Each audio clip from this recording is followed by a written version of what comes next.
है। चलो एक माइंड ब्लोइंग फैक्ट से शुरू करते हैं। सोचो, साल है 1913। सैन फ्रांसिस्को में बैठे कुछ इंडियन रेवोल्यूशनरीज एक ऐसी पार्टी बनाते हैं जिसका एक ही मकसद था, आग लगा देनी है। मतलब अंग्रेजों को इंडिया से निकालना है। बिल्कुल, और ये सब अमेरिका से हो रहा था। क्रेजी है ना? तो आज हम मॉडर्न इंडियन हिस्ट्री के समुंदर में ऐसी ही गहरी डुबकी लगाने वाले हैं। एकदम तैयार। और इससे पहले कि हम शुरू करें, एक छोटा सा काम, फटाफट सब्सक्राइब बटन दबा दो, लाइक ठोको, और हाँ, वो घंटी वाला नोटिफिकेशन आइकॉन ऑन कर लो ताकि ऐसा कोई भी हाई एनर्जी सेशन मिस ना हो। रेडी हो? चलो शुरू करते हैं। ठीक है, तो आज का लर्निंग मैप ये है। हम यूपीएससी प्रीलिम्स के 20 सुपर इंपॉर्टेंट एमसीक्यूज का बिल्कुल पोस्टमार्टम स्टाइल में एनालिसिस करने वाले हैं। हाँ, एक एक ऑप्शन को चीर फाड़ करेंगे। शुरुआत होगी गदर पार्टी से, फिर हम मॉडरेट्स के पॉलिटिकल मेथड्स, स्वदेशी मूवमेंट के कोर आइडियाज, सूरत स्प्लिट के पीछे की कहानी, पार्टीशन ऑफ बंगाल का इंपैक्ट, इल्बर्ट बिल कंट्रोवर्सी, और ऐसे ही 20 माइंड ब्लोइंग टॉपिक्स कवर करेंगे। Let's crush it. चलो, पहला सवाल स्क्रीन पर। यह है यूपीएससी सीएसई प्री 2022 से। Consider the following freedom fighters. 1. Barindra Kumar Ghosh.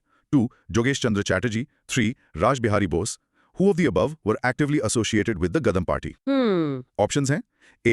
1 and 2, B. 2 only, C. 1 and 3, और D. 3 only.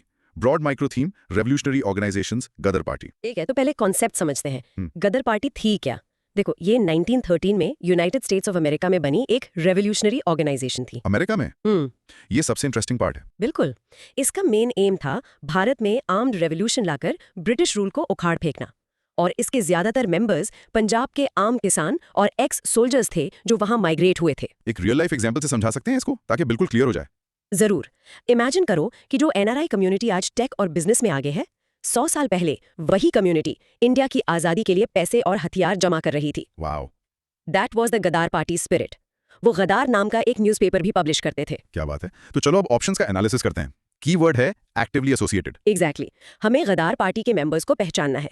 चलो स्टेटमेंट सर्जरी करते हैं। ठीक है। स्टेटमेंट 1, बारिंदर कुमार घोष। ये गलत है। बारिंदर कुमार घोष औरबिंदु घोष के भाई थे and he was associated with the Anushilan Samiti इन बंगाल। अच्छा, तो ये भी एक रेवोल्यूशनरी ग्रुप था पर अलग? हाँ, पेरिफेरल नॉलेज नोट कर लो। अनुशीलन समिति 1902 में बंगाल में बनी थी। इसका फोकस भी आर्म्ड रेवोल्यूशन था और इसके मेंबर्स में जतेंद्र नाथ मुखर्जी यानी बघा जतिन जैसे लेजेंड्स थे।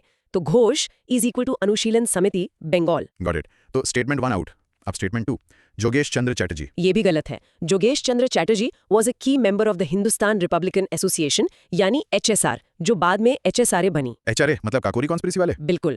पेरिफेरल नॉलेज इसके लिए, एचआरए 1924 में राम प्रसाद बिस्मिल, सचिंद्र नाथ सान्याल और दूसरों ने बनाई थी। तो Chatterjee is equal to HRA, again not Ghadar. तो फिर बचा स्टेटमेंट 3, राज बिहारी बोस। ये तो करेक्ट होना ही चाहिए। This is absolutely correct. Raj Bihari Bose एक मास्टर प्लानर थे। वो गदर पार्टी के साथ डीपली इन्वॉल्व थे और गदर अपराइजिंग प्लान करने वाले की लीडर्स में से एक थे। बाद में उन्होंने इंडियन नेशनल आर्मी आईएनए की फॉर्मेशन में भी क्रिटिकल रोल प्ले किया। तो एलिमिनेशन लॉजिक यहाँ बहुत सिंपल है। अगर ये पता है कि बरिंद्र कुमार घोष अनुशीलन समिति से थे, तो ऑप्शंस ए और सी सीधे एलिमिनेट हो जाते हैं। परफेक्ट। और अगर एचआरए का भी पता है तो बी भी गया। याद रखो, बोस ने इंडिया के बाहर से गदर मचाया। Raj Bihari Bose was the boss outside India. अच्छा, ये मिनी रिकैप। तो सारांश ये है, Raj Bihari Bose is the correct association with Ghadar party. बाकी दोनों दूसरे इंपॉर्टेंट रेवोल्यूशनरी ग्रुप्स से थे। So the answer is D, 3 only. Superb. चलो नेक्स्ट क्वेश्चन, ये है 2021 से। Which one of the following is not a political method of the moderates in the national movement? Moderates. Options: A. Overthrow of alien rule. B. Constitutional agitation. C. Slow, orderly political progress. D. Mobilization of public opinion. Broad micro-theme: ideology of moderates. Right. तो concept पहले। Moderates 1885-1895 Indian National Congress के early leaders थे, जैसे दादाभाई नौरोजी, फिरोज शाह मेहता, डब्ल्यू.सी. बनर्जिया। इनका तरीका क्या था? इनका तरीका था कॉन्स्टिट्यूशनल एजिटेशन, मतलब ब्रिटिश सिस्टम के अंदर रहकर पिटीशंस, मीटिंग्स और स्पीचेस के थ्रू रिफॉर्म्स मांगना। वो ब्रिटिश सेंस ऑफ जस्टिस में बिलीव करते थे। इसका कोई रियल लाइफ एग्जांपल? बिल्कुल। सोचो, स्कूल में स्टूडेंट काउंसिल प्रिंसिपल से रिक्वेस्ट करती है कि कैंटीन का फूड इंप्रूव करो। They are not trying to overthrow the principal, they are working within the rules to bring change. यही मॉडरेट्स का अप्रोच था। ठीक है, समझ गया। अब क्वेश्चन स्टेम चेक करते हैं। कीवर्ड है नॉट। हमें वो ऑप्शन ढूंढना है जो मॉडरेट्स का मेथड नहीं था। करेक्ट। चलो ऑप्शन सर्जरी करते हैं। Option B, constitutional agitation. ये तो उनका कोर मेथड था, so this is not our answer. Right. Option C, slow orderly political progress. बिल्कुल, वो ग्रेजुअल रिफॉर्म में बिलीव करते थे, नॉट सडन रेवोल्यूशन, तो ये भी उनका मेथड था। Option D, mobilization of public opinion. हाँ, वो पब्लिक मीटिंग्स करते थे, रेजोल्यूशंस पास करते थे ताकि पब्लिक अवेयरनेस क्रिएट हो और ब्रिटिश गवर्नमेंट पर प्रेशर बने। ये भी उनका मेथड था। तो बाय एलिमिनेशन आंसर ए ही है। Exactly. Option A, overthrow of alien rule. This is the one. Moderates British rule को ओवरथ्रो यानी उखाड़ फेंकना नहीं चाहते थे। वो ब्रिटिश जस्टिस सिस्टम में बिलीव करते थे और उसके अंडर सेल्फ गवर्नमेंट चाहते थे। ओवरथ्रो तो एक्सट्रीमिस्ट्स और रेवोल्यूशनरीज की लैंग्वेज थी। सही पकड़े। ऑप्शंस बी, सी और डी मॉडरेट्स के 3 Ps यानी पिटिशंस, प्रेयर्स, प्रोटेस्ट का पार्ट है। ऑप्शन ए उनकी आइडियोलॉजी के बिल्कुल अगेंस्ट है। Moderates were modifiers, not terminators of British rule. They wanted to modify the system, not terminate it. Nice one. Mini recap. Simple logic, moderates reform चाहते थे, revolution नहीं. इसीलिए overthrow of rule उनका method नहीं था. Correct answer है A. Clear. अब आगे बढ़ते हैं स्वदेशी मूवमेंट पर। यह सवाल 2019 का है। With reference to Swadeshi movement, consider the following statements. 1. It contributed to the revival of the indigenous artisan crafts and industries. 2. The National Council of Education was established as a part of Swadeshi movement. Which of the statements given above is or are correct? Okay. Options. A. 1 only, B. 2 only, C. both 1 and 2, D. neither 1 nor 2. Broad micro theme Swadeshi movement. Constructive programs. स्वदेशी movement 1905 में partition of Bengal के protest में शुरू हुआ। इसका main idea था foreign goods को boycott करो और इंडियन गुड्स यानी स्वदेशी को प्रमोट करो। Right. लेकिन ये सिर्फ कपड़ों तक लिमिटेड नहीं था। It was about self reliance, जिसे रविंद्रनाथ टैगोर ने आत्मशक्ति कहा, हर फील्ड में, स्पेशली एजुकेशन। तो चलो स्टेटमेंट्स देखते हैं। Statement 1. Revival of indigenous artisan crafts and industries. बिल्कुल सही।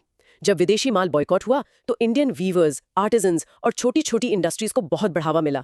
स्वदेशी textile mills, soap factories, match factories सब ओपन हुई। पीसी रे की बंगाल केमिकल्स इसका एक क्लासिक एग्जाम्पल है। तो स्टेटमेंट 1 इज करेक्ट। ओके। और स्टेटमेंट 2.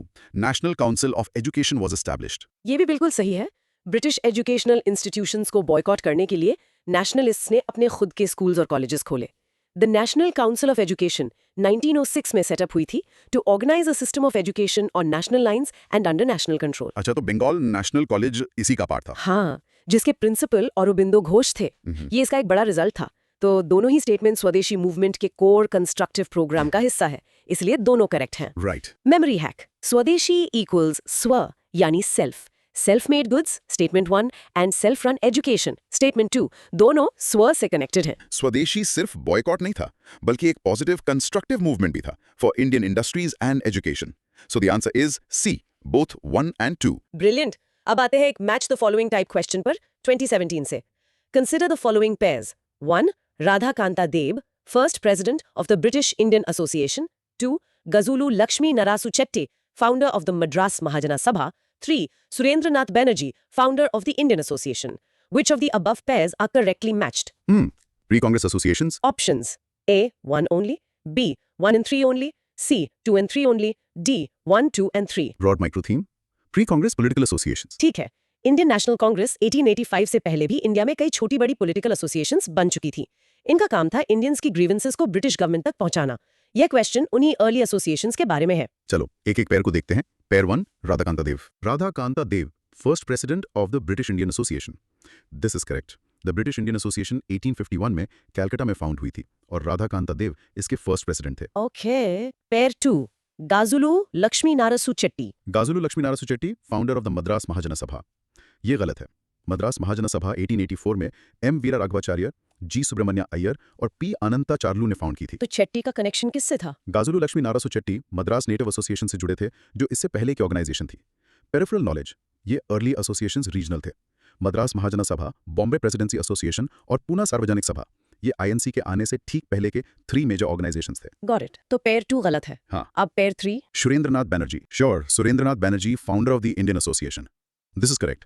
द इंडियन एसोसिएशन, जिसे इंडियन नेशनल एसोसिएशन भी कहते हैं, उसे सुरेंद्रनाथ बैनर्जी और आनंद मोहन बोस ने 1876 में फाउंड किया था। इसे आईएनसी का प्रीडिसेसर माना जाता है।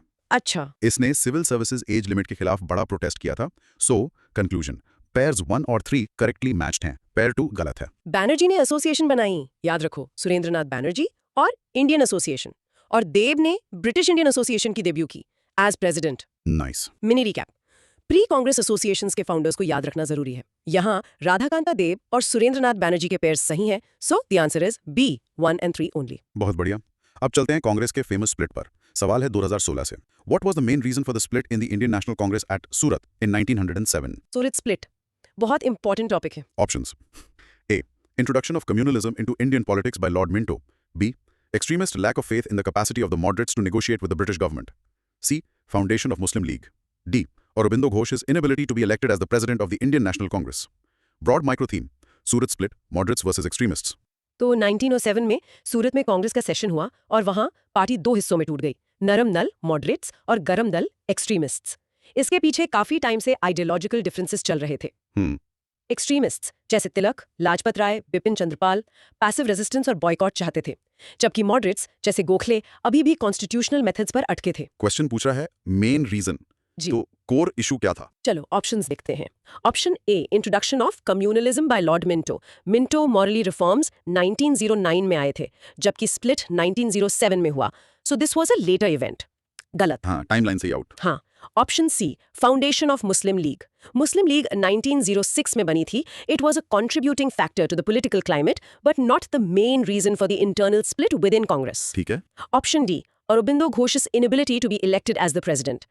The fight for presidentship was between Lala Lajpat Rai, extremist choice, and Rash Bihari Ghosh, moderate's choice. तो ये factually गलत है। तो बचा option B. Option B, extremists' lack of faith in the capacity of the moderates. This is the heart of the matter. स्वदेशी movement के बाद extremists को लगा कि moderates के petitions और prayers के तरीके फेल हो चुके हैं।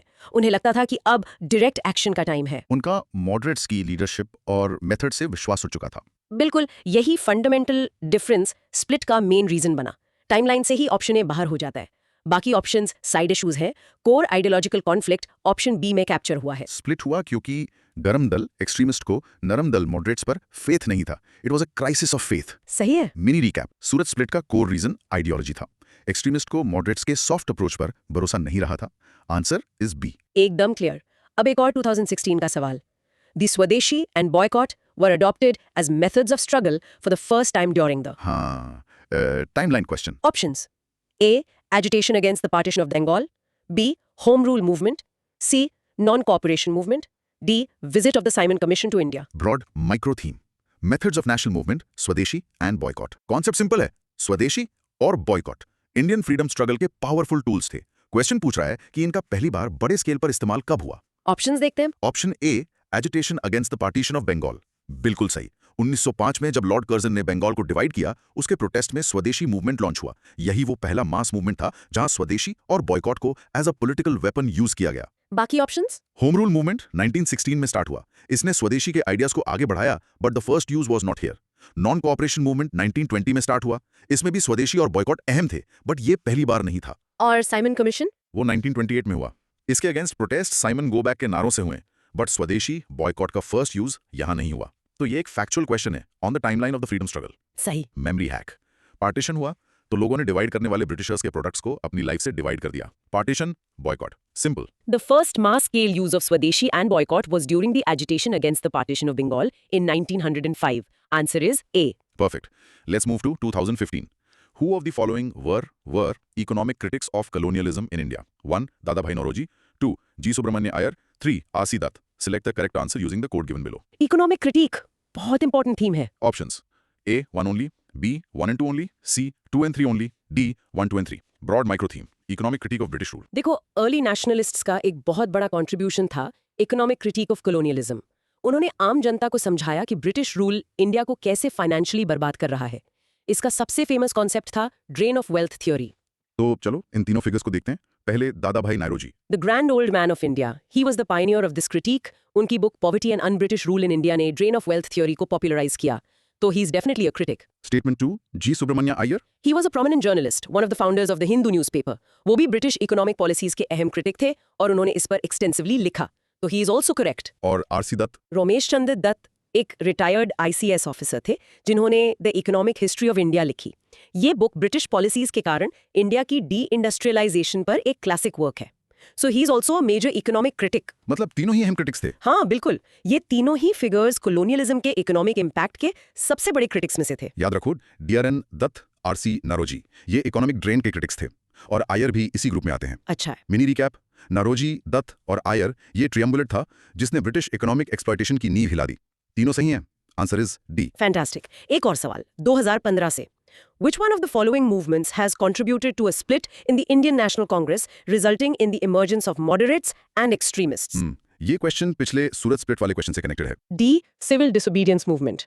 Broad micro theme: causes of Surat split. Question पूछ रहा है कि किस मूवमेंट ने ऐसी सिचुएशन पैदा की जिससे मॉडरेट्स और एक्सट्रीमिस्ट के बीच डिफरेंसेस इतने बढ़ गए कि स्प्लिट हो गया। चलो ऑप्शंस देखते हैं। Quit India, non cooperation, civil disobedience. ये सब तो 1907 के काफी बाद हुए। एग्जैक्टली एलिमिनेशन लॉजिक यहाँ पर टाइमलाइन से ही हो जाता है। Quit India movement 1942, non cooperation movement 1920, civil disobedience movement 1930, ये सारे मूवमेंट्स सूरत स्प्लिट 1907 के बहुत बाद हुए, तो ये रीजन हो ही नहीं सकते। बड़ा आसान है। हाँ, इसलिए आंसर है ए, स्वदेशी movement.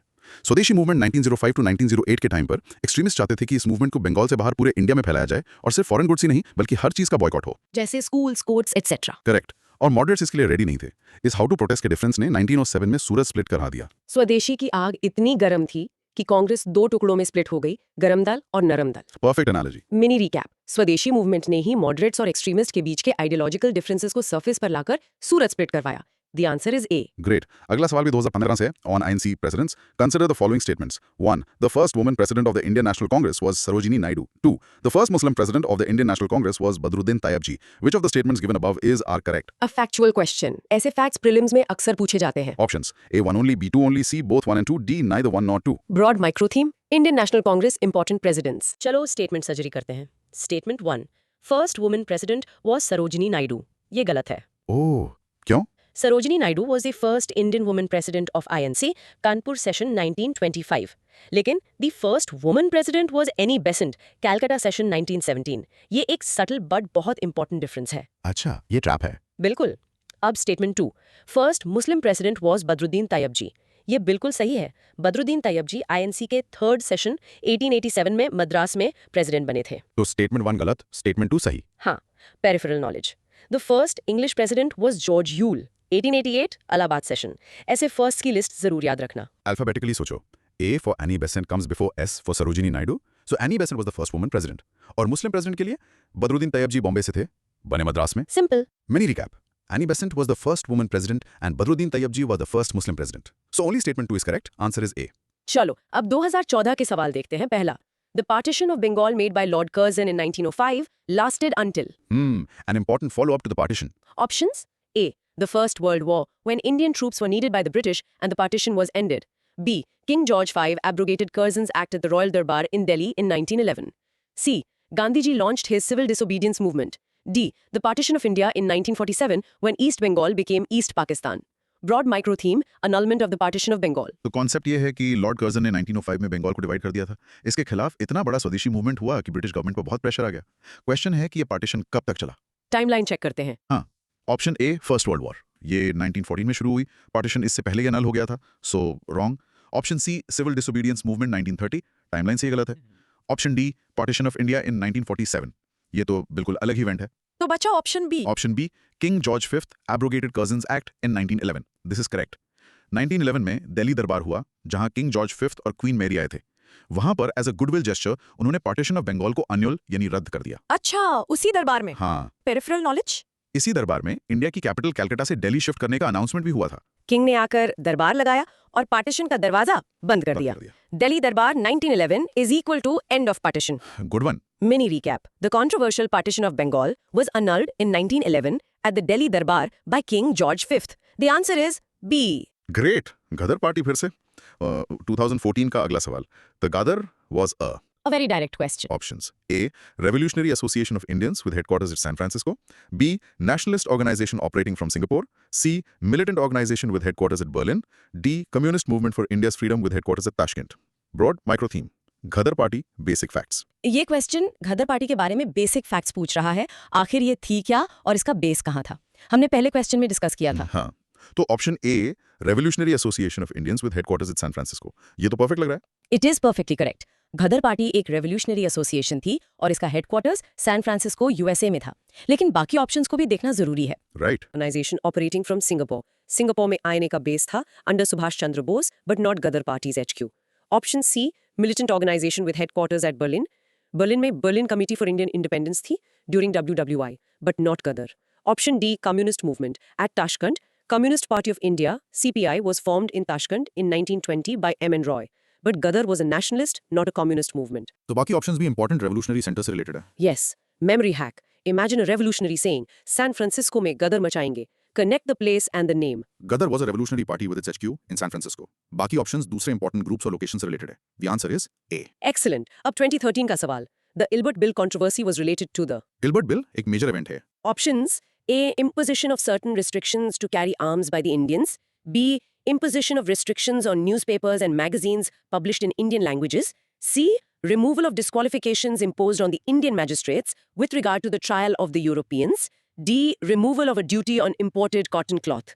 Broad micro theme, Ilbert Bill controversy. तो 1883 में वाइसरॉय लॉर्ड रिपन के टाइम पर उनके लॉ मेंबर सीपी इल्बर्ट ने एक बिल इंट्रोड्यूस किया। इस बिल ने इंडियन सोसाइटी में तूफान ला दिया। ऐसा क्या था इस बिल में? Let's see the options. Option A. Restrictions to carry arms. This was the Arms Act of 1878, passed by Lord Lytton, not Ilbert Bill.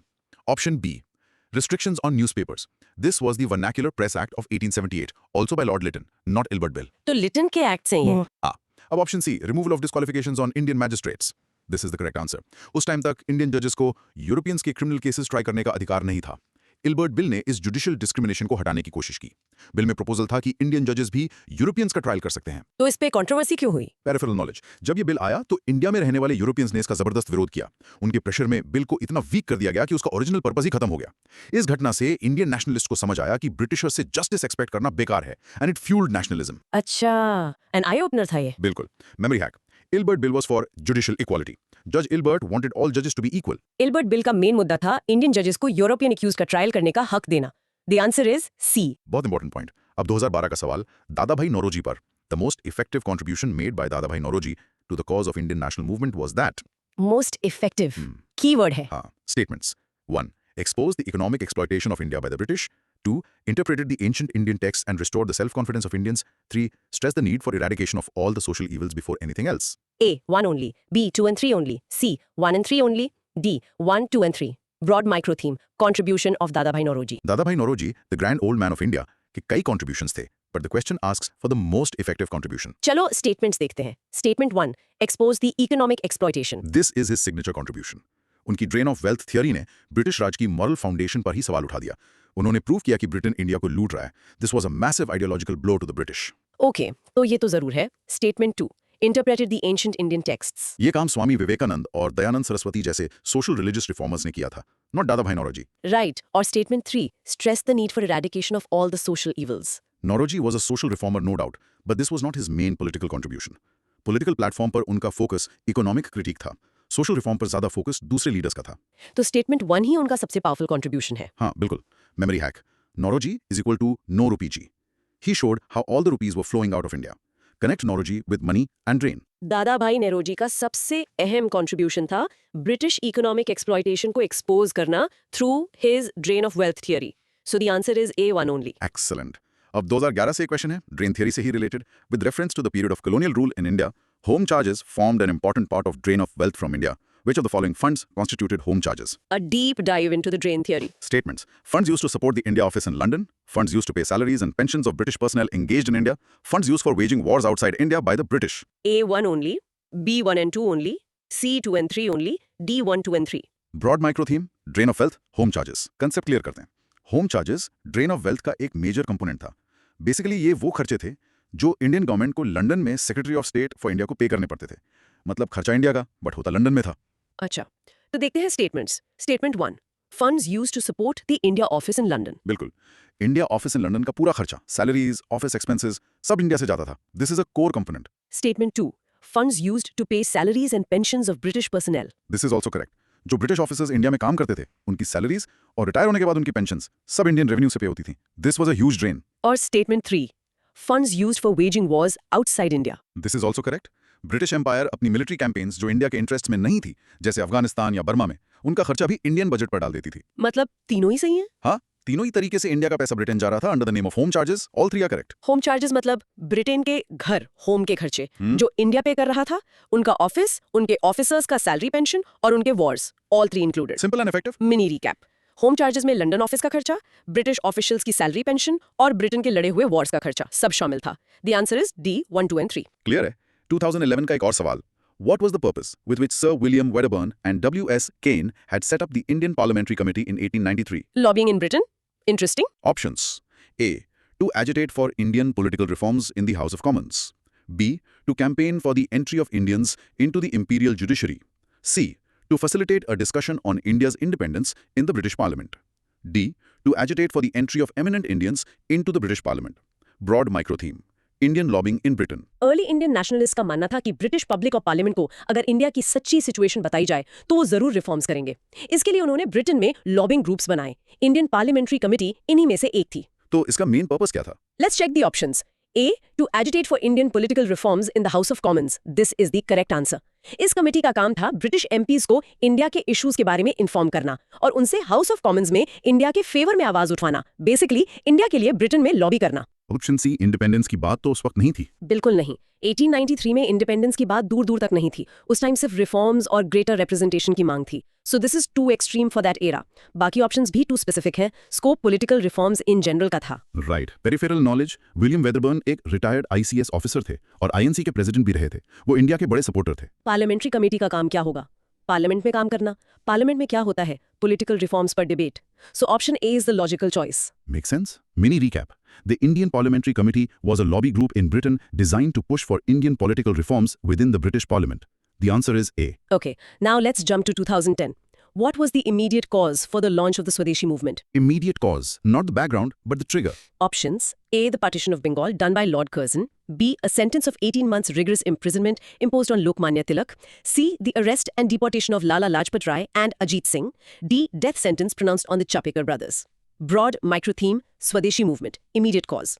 स्वदेशी मूवमेंट के पीछे नेशनलिस्ट फीलिंग्स तो पहले से थी, बट क्वेश्चन इमीडिएट कॉज यानी trigger के बारे में पूछ रहा है। ऐसा क्या हुआ जिससे मूवमेंट अचानक से शुरू हो गया? चलो टाइमलाइन चेक करते हैं। Tilak's imprisonment, arrest of Lala Lajpat Rai, Chapekar brothers. Exact timeline सही हो जाएगा। तिलक को 1908 में 6 साल के लिए जेल भेजा गया था। ये स्वदेशी मूवमेंट शुरू होने के बाद हुआ, so this can not be the cause. Lala Lajpat Rai और अजीत सिंह का अरेस्ट 1907 में हुआ, अगेन स्वदेशी के शुरू होने के बाद। और चापेकर ब्रदर्स को डेथ सेंटेंस 1897 में हुआ था। ये बहुत पहले की घटना है। तो सारे ऑप्शंस टाइमलाइन से ही एलिमिनेट हो जाते हैं। यस, इसीलिए आंसर है A, the partition of Bengal done by Lord Curzon.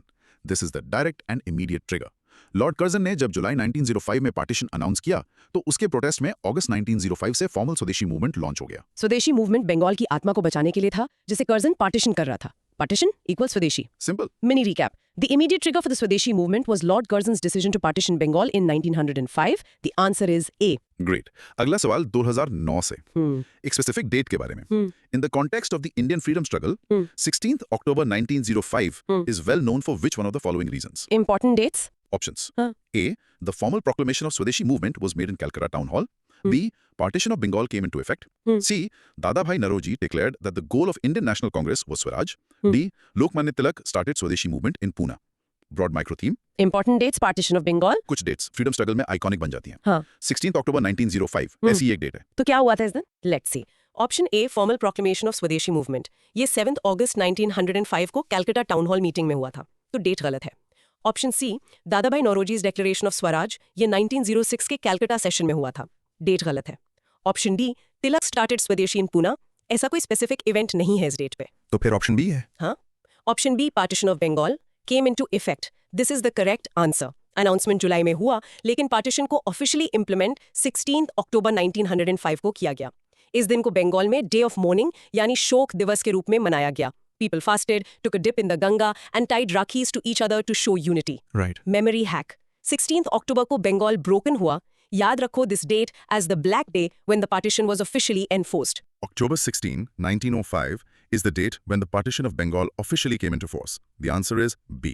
Perfect. अब आते हैं 2008 के सवाल पर। Who was the Viceroy of India when the Rowlatt's Act was passed? Viceroys और उनके टाइम के acts, classic question. Options: A. Lord Irwin. B. Lord Reading. C. Lord Chelmsford. D. Lord Wavell. Broad micro theme, important acts and viceroys. तो Rowlatt act, जिसे black act भी कहा जाता था, 1919 में पास हुआ था। क्वेश्चन है उस टाइम वाइसरॉय कौन था? हमें वाइसरॉयज की टाइमलाइन पता होनी चाहिए। बिल्कुल। Let's look at the options. Lord Irwin का टेन्योर 1926-1931 था। लॉर्ड रीडिंग का 1921-1926। लॉर्ड वेवल का 1943-1947। तो ये तीनों आउट हैं। यस, आंसर है सी, लॉर्ड चेल्मसफोर्ड। उनका टेन्योर 1916 से 1921 तक था। रॉलेट एक्ट 1919 उन्हीं के टाइम पे पास हुआ। Peripheral knowledge, famous Montagu Chelmsford reforms, government of India act 1919 भी इन्हीं के नाम पर है। और जालियांवाला बाग मैसेकर भी इन्हीं के टाइम पर हुआ था। Got it. Memory hack, Montagu Chelmsford reforms और रॉलेट एक्ट 1919 एक साथ आए थे।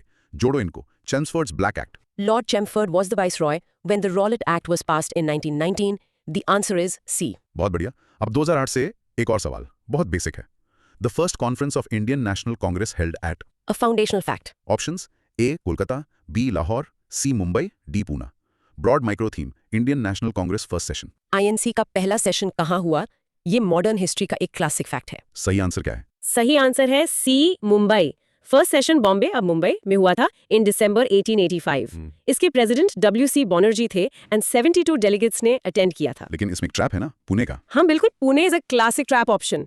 पहला सेशन पुणे में होना प्लान्ड था, लेकिन वहाँ प्लेग फैल गया, अच्छा। इसलिए वेन्यू को लास्ट मिनट पर बॉम्बे शिफ्ट कर दिया गया। अच्छा। बाकी ऑप्शंस, सेकंड सेशन 1886 में कैलकाटा में हुआ था और लाहौर में भी कई इंपॉर्टेंट सेशंस हुए, जैसे 1929 का पूर्ण स्वराज सेशन। कांग्रेस की शुरुआत इंडिया के फाइनेंशियल कैपिटल से हुई, बॉम्बे से। Make sense? Mini recap. The first INC session was held in Bombay in 1885 after being moved from Pune due to a plague outbreak. The answer is C. Okay दोस्तों, final question for today's marathon ये है 2007 से। Consider the following statements about Madam Bhikaji Kama. 1. Madam Kama unfurled the national flag at the International Socialist Conference in Paris in the year 1907.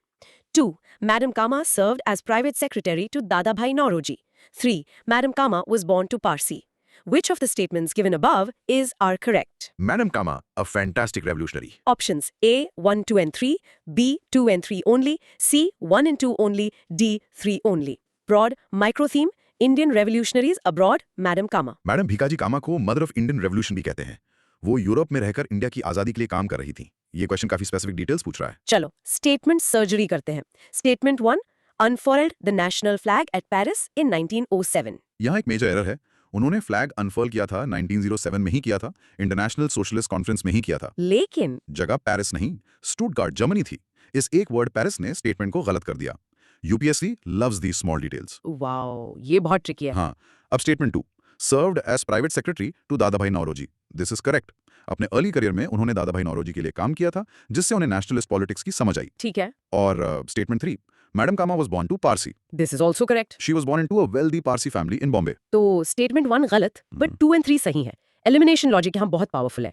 अगर Stuttgart पता है तो options A और सी eliminate हो जाते हैं। बिल्कुल। अब आपको सिर्फ बी और डी में से चूज करना है। स्टुटगार्ट में स्टार्ट हुआ इंडियन फ्लैग का इंटरनेशनल जर्नी, नॉट पेरिस। सही है। सही है। Mini recap.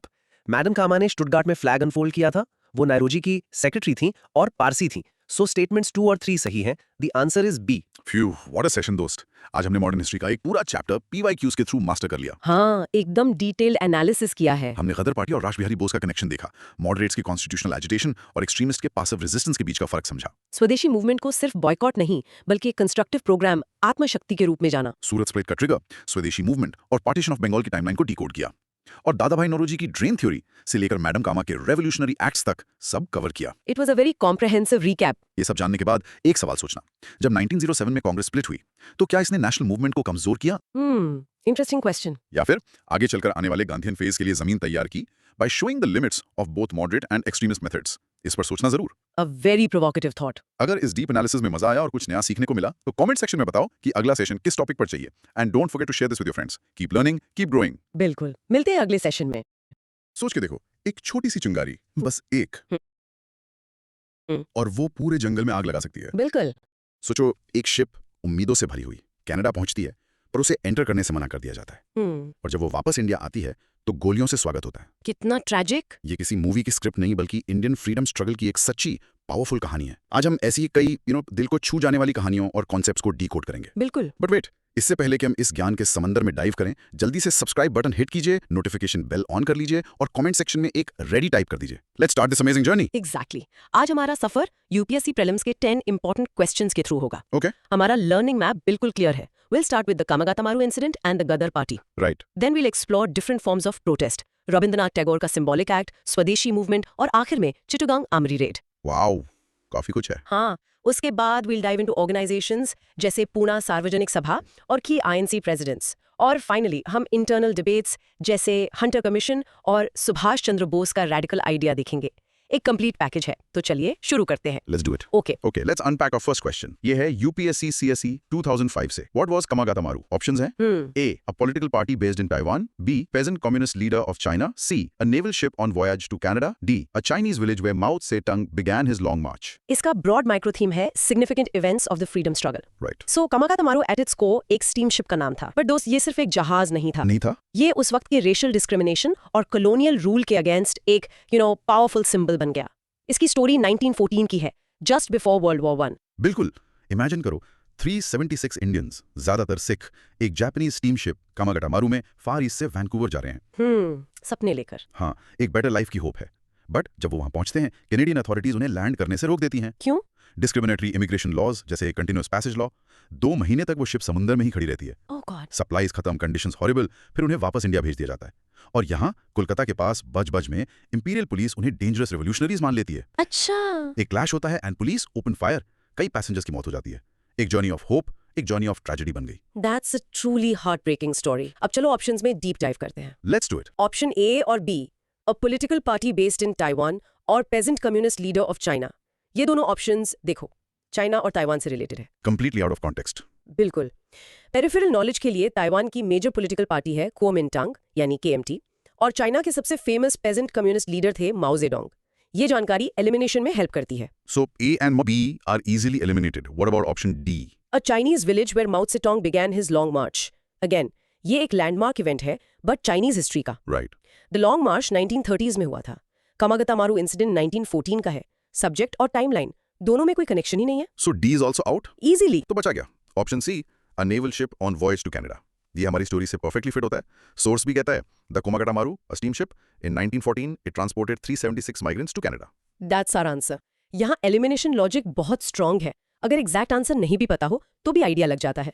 Options A, B और D चाइना ताइवान के बारे में है। ऑप्शन C इंडिया से जुड़ा है, the odd one out. Cool ना? हाँ, और इसका मेमोरी हैक, कामागाता मारू, मारू को मार्स से कनेक्ट करो यानी ट्रेजेडी, और गता मतलब गया। A ship that gaya to Canada and faced a mar. Simple. चलिए mini recap. In short, Komagata Maru एक शिप थी जिसकी ट्रैजिक जर्नी कॉलोनियल इनजस्टिस का सिंबल बनी। ये कोई पॉलिटिकल पार्टी, पर्सन या विलेज नहीं थी। Got it. Let's move on. कामागाता मारू की ट्रेजेडी ने इंडियंस अब्रॉड के दिल में आग लगा दी थी। और ये हमें परफेक्टली हमारे नेक्स्ट क्वेश्चन पर लाता है from UPSC CSE 2005. Where were the Gadar revolutionaries who became active during the outbreak of World War I based? Options A, Central America. B, North America. C, West America. D, South America. Broad micro theme, revolutionary movements outside India. Right. The Ghadar party एक major revolutionary organisation थी। इसका main aim था armed struggle, मतलब एक गदर या mutiny, British rule को India से उखाड़ फेंकने के लिए। Okay. ये वर्ल्ड वॉर 1 के टाइम बहुत एक्टिव हुए क्योंकि उन्हें लगा कि ब्रिटेन वॉर में बिजी है and this was the perfect opportunity. और कामागाता मारू इंसिडेंट ने तो आग में घी का काम किया। एग्जैक्टली। उन्होंने इसको एक रैलिंग क्राई की तरह यूज किया। चलो ऑप्शन एनालिस करते हैं। ये एक फैक्चुअल क्वेश्चन है but with a classic UPSC trap. The source material states the Gadar party headquarters were located in San Francisco, United States, West America. San Francisco, that's the key. और San Francisco कहाँ है? It's on the west coast of the USA, which is in the continent of North America. अब देखो options, north America B भी है और waste America C भी है। यही तो ट्रैप है। वेस्ट अमेरिका कोई कॉन्टिनेंट नहीं है, ये एक रीजन है। बाकी options central, north, south America continents हैं। तो क्वेश्चन आपसे कॉन्टिनेंटल बेस पूछ रहा है। एग्जैक्टली, क्योंकि हेडक्वार्टर सैन फ्रांसिस्को में था और मेजर एक्टिविटीज कनाडा में, ये सब नॉर्थ अमेरिका में आता है। So north America is the most appropriate answer. Great insight. Central और साउथ अमेरिका क्यों नहीं? वहां कुछ इंडिविजुअल सपोर्टर्स हो सकते हैं, बट गदर पार्टी का मेजर बेस ऑफ ऑपरेशंस वहां नहीं था। सो A और D आर इनकरेक्ट। ओके, तो मेमोरी हैक। गदराइट्स ने ब्रिटिश के खिलाफ गदर प्लान किया। कहां से? अमेरिका से। स्पेसिफिकली नॉर्थ अमेरिका, जहां USA और कनाडा है। Simple, Ghadar is equal to North America. Perfect. Mini recap. The main continental hub of the Gadar revolutionaries was North America, especially the west coast of the USA and Canada. Understood. आगे बढ़ते हैं। तो हमने देखा nationalism globally कैसे boil हो रहा था, पर इंडिया के अंदर क्या हो रहा था।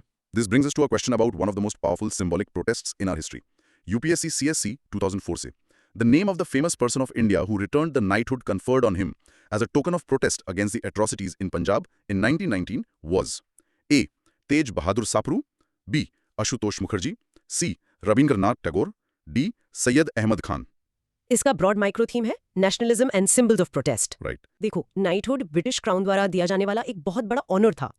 इसके साथ सर का टाइटल मिलता था। आई सी। इसे लौटाना एक बहुत बड़ा सिंबॉलिक एक्ट था। It was like saying, I reject your system and your honors. और atrocities in Punjab in 1919 का मतलब है? Jallianwala Bagh massacre? Scene imagine करो 13th April 1919 जलियांवाला बाग हजारों peaceful protesters general Dyer orders his troops to fire it's a blood bath Unbelievable. पूरे देश में गुस्सा शौक और दुख है उस वक्त इंडिया के सबसे बड़े poet Nobel laureate Rabindranath Tagore एक लेटर लिखते हैं वाइसरॉय को उसमें वो कहते हैं the time has come when badges of honour make our shame glaring और वो अपना सर का टाइटल यानी नाइटहुड लौटा देते हैं What a powerful statement. Source भी इसको confirm करता है. So option C, Rabindranath Tagore is correct. But real learning आएगी बाकी options को analyze करके.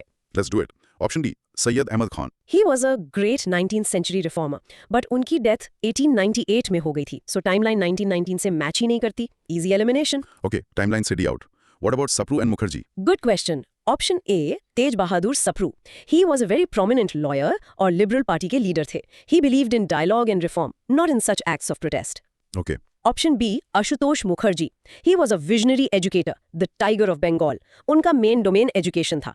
So ये specific act of returning the knighthood सिर्फ और सिर्फ टैगोर से जुड़ा है. तो आई थिंक इसका मेमोरी हैक हो सकता है Tagore's rage over Jallianwala rage से याद रहेगा कि उन्होंने गुस्से में नाइटहुड रिटर्न किया Excellent. Mini recap. In short, it was the poet Rabindranath Tagore who returned his knighthood in protest against the Jallianwala Bagh massacre. Crystal clear Tagore का प्रोटेस्ट एक पावरफुल इंडिविजुअल एक्ट था बट मास मूवमेंट्स भी चल रहे थे बिल्कुल. Let's look at one of the most important ones ये question UPSC CSC 2002 से थोड़ा कॉम्प्लेक्स है with reference to the period of extremist nationalist movement with its spirit of Swadeshi, which of the following statements is not correct? दोस्त not पर ध्यान देना. A. Liaquat Hussain led the Muslim peasants of Barisal in their agitations. B. In 1889, the scheme of national education was formulated by Satish Chandra Mukherjee. C. The Bengal National College was founded in 1906 with Aurobindo as the principal. D.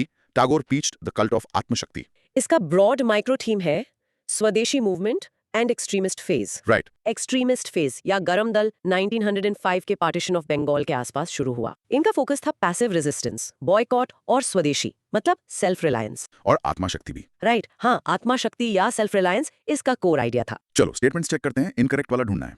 Statement C the Bengal National College was founded in 1906 with Aurobindo as the principal. Source कहता है the Bengal National College was founded in 1906 by Aurobindo Ghosh.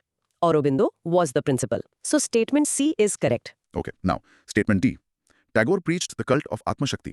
हाँ, source कहता है Rabindranath Tagore was a prominent nationalist leader who promoted the concept of Atma Shakti. So statement D is also correct. C or D correct हैं. What about B? In 1889, the scheme of national education was formulated by Satish Chandra Mukherjee. Source कहता है Satish Chandra Mukherjee formulated the scheme of promoting national education in 1889. So according to the source, statement B is also correct. तो by elimination A he incorrect statement होना चाहिए. But क्यों? यहाँ UPSC minute details test करता है.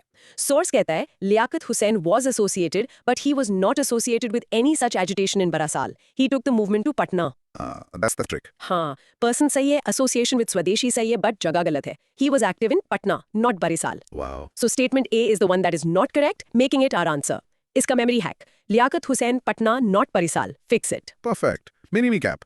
While Liaquat Hussain was a Swadeshi leader, his main area of peasant agitation was Patna, not Barisal, making statement A incorrect. Very tricky, but clear now. Swadeshi movement में extremist elements थे, but कुछ लोग और आगे गए. उनका मानना था कि आजादी सिर्फ armed struggle से मिलेगी. हाँ. This brings us to a question about a very daring act from UPSC CSE 2001. Who among the following organized the famous Chittagong Armory raid? A. Lakshmi Sehgal, B. Surya Sen, C. Batukeshwar Datta, D. J.M. Sengupta. Broad micro theme, revolutionary activities. Right. The Chittagong Armory Raid, April 1930. एक बहुत ही audacious act था. Plan था चिटागोंग में 2 main armouries को red करना, weapons लूटना, communication lines काटना. और एक प्रोविजनल रेवोल्यूशनरी गवर्नमेंट बनाना. Exactly. और इसके लीडर एक स्कूल टीचर थे. एक स्कूल टीचर. Incredible. सोर्स कहता है on 18 April 1930, Chittagong Armory raid led by Surya Sen. So the answer is undoubtedly B. Surya Sen. उन्हें मास्टर दा के नाम से जाना जाता था. चलो बाकी ऑप्शन से पेरिफेरल नॉलेज गेन करते हैं. बिल्कुल. Option A, Lakshmi Sehgal. वो एक आइकन है, but she was associated with Subhash Chandra Bose का इंडियन नेशनल आर्मी INA. उनकी टाइमलाइन बाद की है, वर्ल्ड वॉर 2 के time. Got it. What about Batukeshwar Datta? Option C, Batukeshwar Dutta.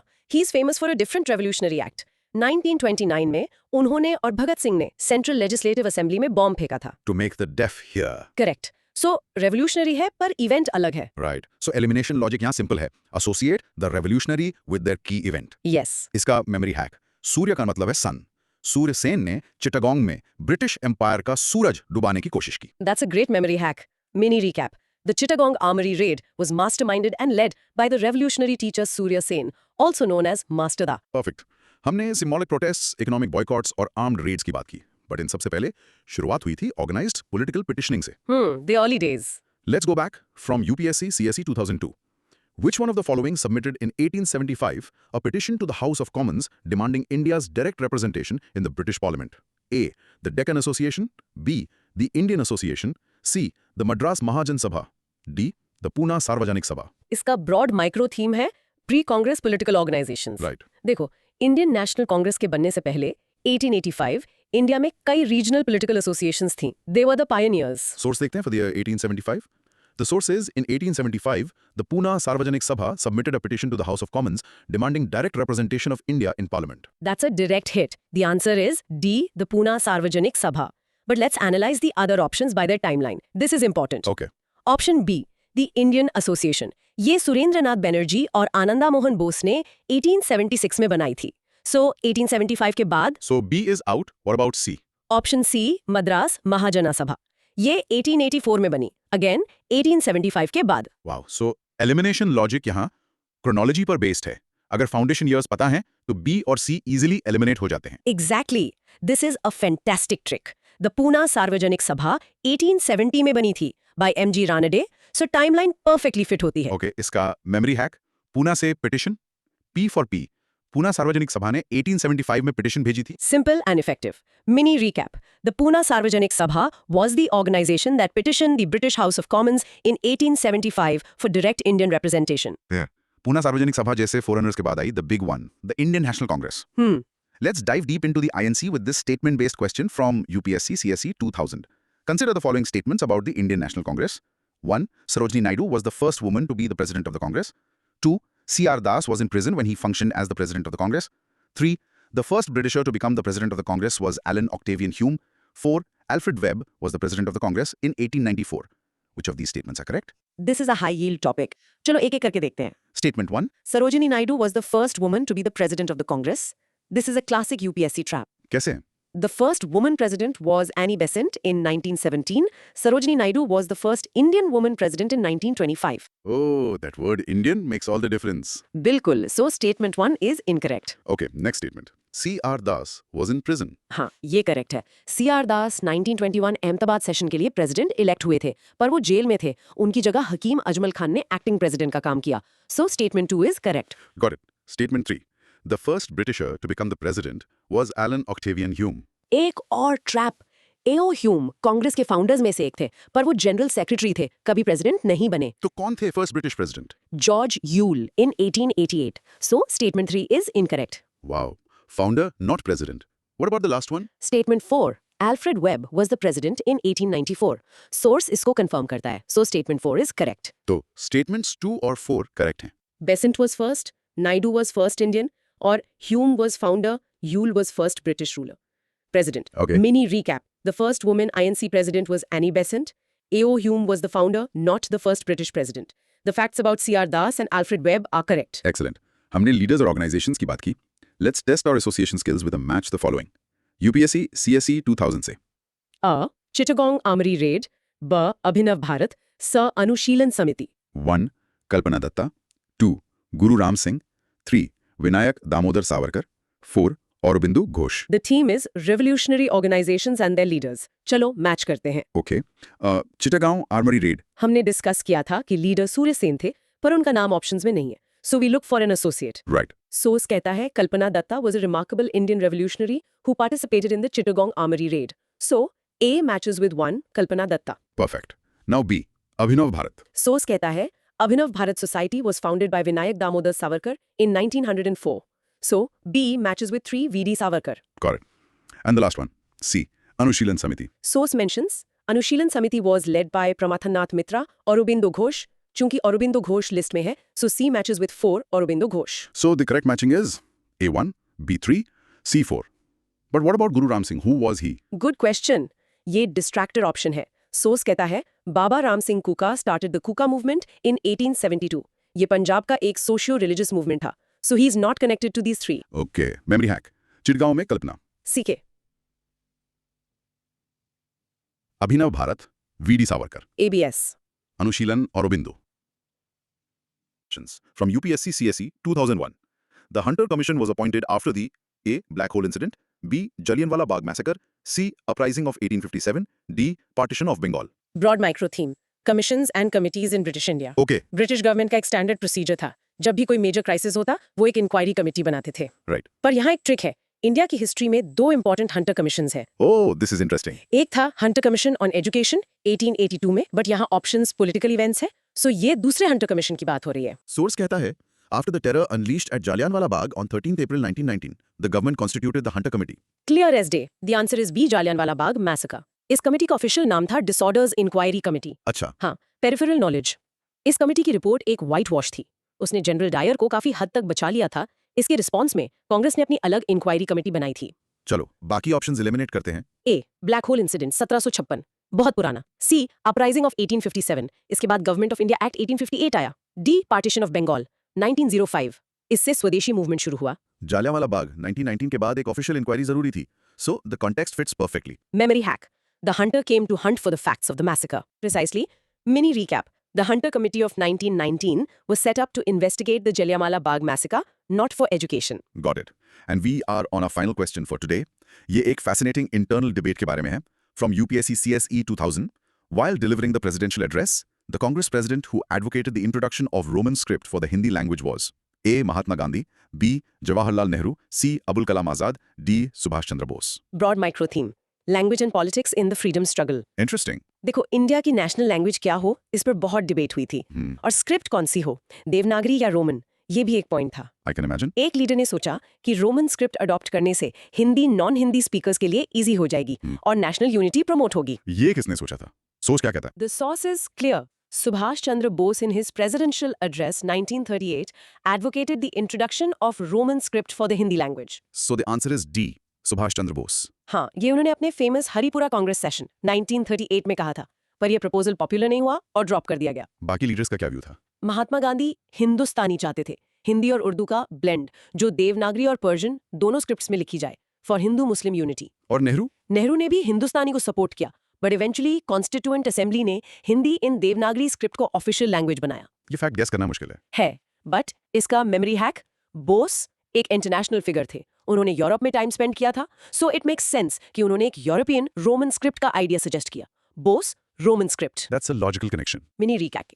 In summary, it was Subhash Chandra Bose who, in his 1938 Haripura presidential address, proposed using the Roman script for the Hindi language. Amazing. Wow. What a session. हमने एक ship की tragic कहानी से शुरू करके revolutionaries के secret societies तक और फिर लैंग्वेज पर एक अनोखे डिबेट तक का सफर तय किया. The broad theme was the emergence of Indian nationalism in all its different forms. Right. Let's quickly recap what we imbibed today.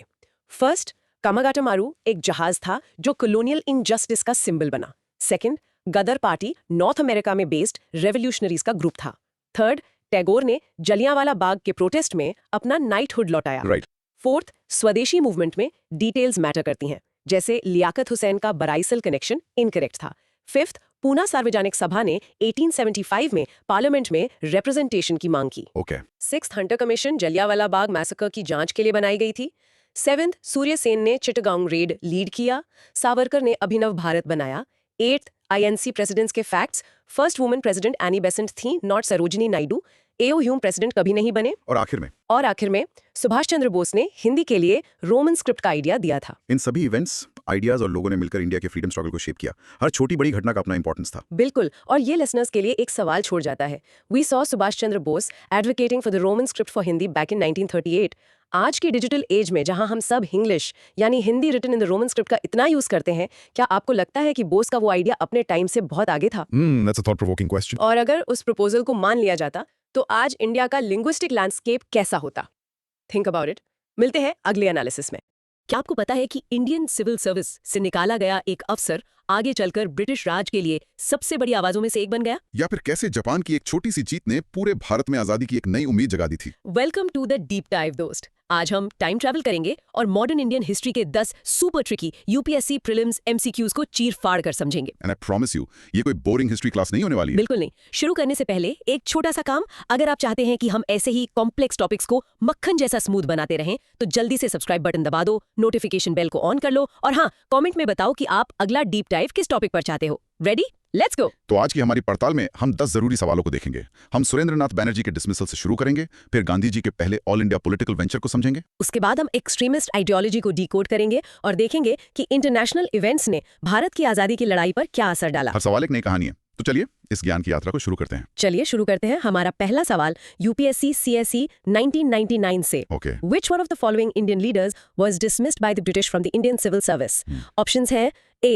Satyendranath Tagore, B. Surendranath Banerjee, C. R.C. Dutt और D. सुभाष चंद्र बोस। बहुत अच्छा सवाल है। तो कॉन्सेप्ट क्या है यहाँ पर?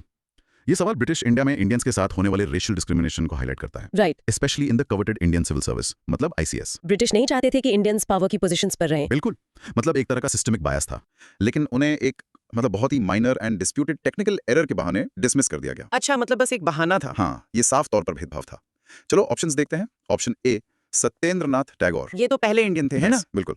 तो ये गलत ऑप्शन है। वो फर्स्ट इंडियन थे to join the ICS and he completed his service, so not dismissed. Right. अब आते हैं ऑप्शन बी, सुरेंद्रनाथ बैनर्जी पर। ये सही लग रहा है। बिल्कुल सही। उनके डिसमिसल ने उनके नेशनलिस्ट सेंटिमेंट्स को और भी ज्यादा हवा दी। This personal injustice fuelled his fight for national justice, wow. बाद में उन्होंने इंडियन नेशनल एसोसिएशन की स्थापना की, जो इंडियन नेशनल कांग्रेस की प्रीकर्सर मानी जाती है। इसे याद रखना। Got it. तो ये डिसमिसल एक टर्निंग पॉइंट था। अब ऑप्शन सी, आरसी दत्त। ये भी गलत है।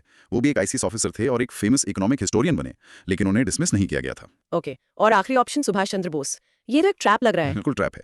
इन्होंने तो आईसीएस एग्जाम क्रैक करने के बाद खुद ही रिजाइन कर दिया था। He famously said he didn't want to serve the British. सोचो कितना कॉन्फिडेंस। हाँ, तो पेरिफेरल नॉलेज की बात करें तो आईसीएस में एंट्री के लिए एज लिमिट को कम करना भी एक कंट्रोवर्शियल इशू था, जिसका बैनर्जी ने जमकर विरोध किया। ये भी एक सवाल बन सकता है। राइट। तो इसका मेमोरी हैक क्या होगा? सिंपल है, याद रखो, ब्रिटिश ने बैनर्जी को सर्विस से बैन कर दिया। Ban from Banerjee. सिंपल ना? ब्रिलियंट। तो मिनी रिकैप, सुरेंद्रनाथ बैनर्जी वो लीडर थे जिन्हें ब्रिटिश ने आईसीएस से अनफेयरली डिसमिस किया, जिसने उन्हें एक बड़े नेशनलिस्ट लीडर में बदल दिया। एग्जैक्टली। चलिए अगले सवाल पर चलते हैं। ये भी यूपीएससी सीएससी 1999 से है। The first venture of Gandhi in all India politics was the options A, non cooperation movement, B, Rowlatt satyagraha, C, Champaran movement, D, Dandi march. Classic question.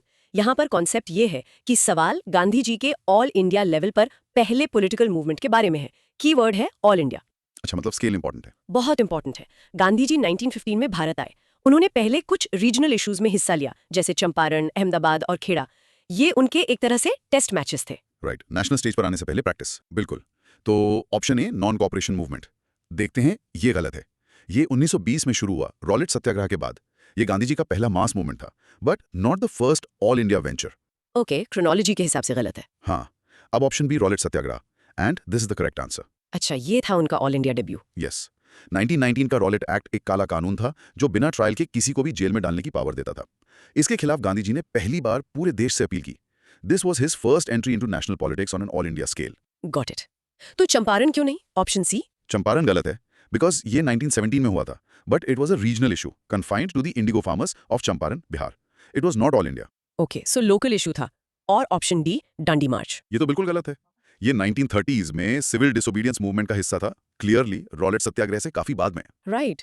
तो पेरिफेरल नॉलेज में क्या है यहाँ? रॉलेट एक्ट का ऑफिशियल नेम था the anarchical and revolutionary crimes act 1919, और Rowlatt सत्याग्रह के दौरान ही जलियांवाला बाग मैसेकर हुआ था। The events are deeply connected. बहुत इंपॉर्टेंट कनेक्शन है ये। Memory hack. हाँ। गांधी जी ने ऑल इंडिया पॉलिटिक्स में एंट्री ली ब्रिटिश के राउडी रॉलेट एक्ट के खिलाफ। राउडी से रॉलेट याद रखो। Perfect. Mini recap, Champaran regional था, लेकिन रॉलेट सत्याग्रह गांधी जी का पहला पॉलिटिकल कैंपेन था जिसका स्कोप ऑल इंडिया था। करेक्ट। चलिए अब जंप करते हैं यूपीएससी सीएससी 1998 के एक सवाल पर। Which one of the following defines extremist ideology during the early phase of Indian freedom movement? सवाल थोड़ा लंबा है। ओके। ये सवाल मॉडरेट्स मतलब नरमपंथी और एक्सट्रीमिस्ट्स मतलब गरमपंथी के बीच कोर आइडियोलॉजिकल डिफरेंस को समझने के बारे में है। राइट, फंडामेंटल डिफरेंस क्या था? हाँ, तो 20th सेंचुरी की शुरुआत में कांग्रेस में एक नया ग्रुप उभरा जो मॉडरेट्स के प्रेयर, पिटिशन, प्रोटेस्ट मेथड से खुश नहीं था। They were the extremists led by Lal Bal Pal. लाला लाजपत राय, बाल गंगाधर तिलक और बिपिन चंद्र पाल। बिल्कुल। तो ऑप्शन ए देखते हैं। ये स्वदेशी मूवमेंट का एक पार्ट है जिसे एक्सट्रीमिस्ट सपोर्ट करते थे, लेकिन ये उनकी पूरी आइडियोलॉजी को डिफाइन नहीं करता। This is just one tool, not the core ideology.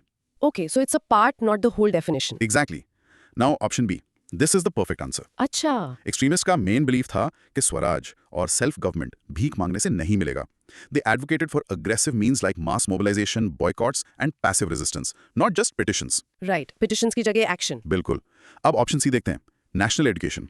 ये भी उनका एक इंपॉर्टेंट प्लैंक था ताकि यूथ में नेशनल प्राइड जागे, लेकिन again this is a component of their programme, not the defining ideology. Got it. And option D, organising military coups. ये गलत है। ऑर्गेनाइजिंग मिलिट्री कूज रेवोल्यूशनरीज का काम था, जैसे गदर पार्टी। कांग्रेस के एक्सट्रीमिस्ट्स ने आर्म्ड रिवोल्ट को ओपनली सपोर्ट नहीं किया, उनका फोकस मास एजिटेशन पर था।